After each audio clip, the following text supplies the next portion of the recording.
Simon, now 49, says he is not proud of his past life, but insisted having a knife was normal at the time and is not as abnormal as we'd want it to be. Speaking on Desert Island Discs, he said while growing up in West London he had a difficult relationship with his father, who was a teacher at one of the toughest schools in the country. And he described how his life in the early 1980s lacked purpose and meaning and led to his mental health spiraling out of control until he once contemplated jumping off a bridge. The best-selling author said his mother was and is his rock to this day, who had saved his life literally multiple times from childhood meningitis to getting him the help he needed as a teenager. He told host Lauren Laverne his father Alan, who died in 2001, taught at a school where discipline was challenging and physicality was acceptable from teachers, and that was how he tried to parent. Now a father himself to son Jake, 10, he said, "I was trouble, I was a problem. I was struggling to find my way and we did not have the natural connection that I hope I will have with my lad when he reaches that same sort of early teens age." Describing his teenage years he said, "We were doing naughty stuff. I grew up on the edge of inner-city London, I don't come from the leafy suburbs.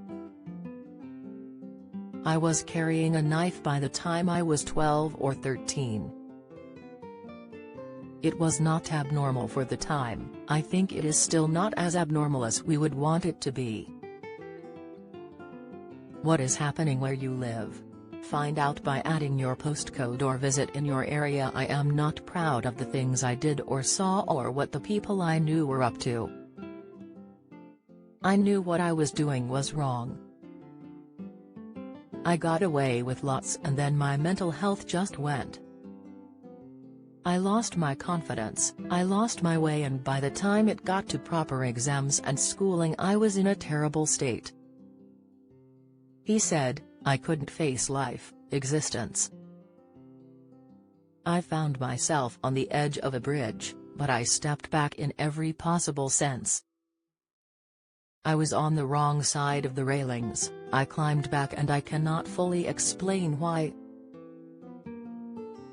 I think partly it was fear of ending, more than going on, but it was not the most conscious of decisions. It was only after months of lying lethargic in bed that he went to sign on the dole, and a warm and caring benefits clerk who processed his claim gave the then 17-year-old some advice which would change his life. She said, "Just take things slowly, take things step by step," and that got me out and started to help, said Simon.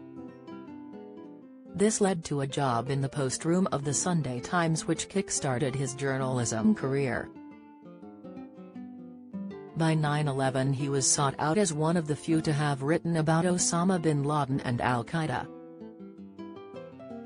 But the documentary filmmaker, who has circumnavigated the globe 3 times, said his son is his greatest achievement.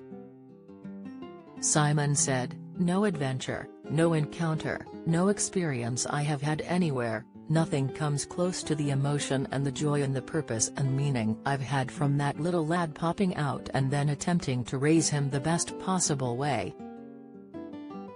Desert Island Discs, BBC Radio 4, 11 AM today.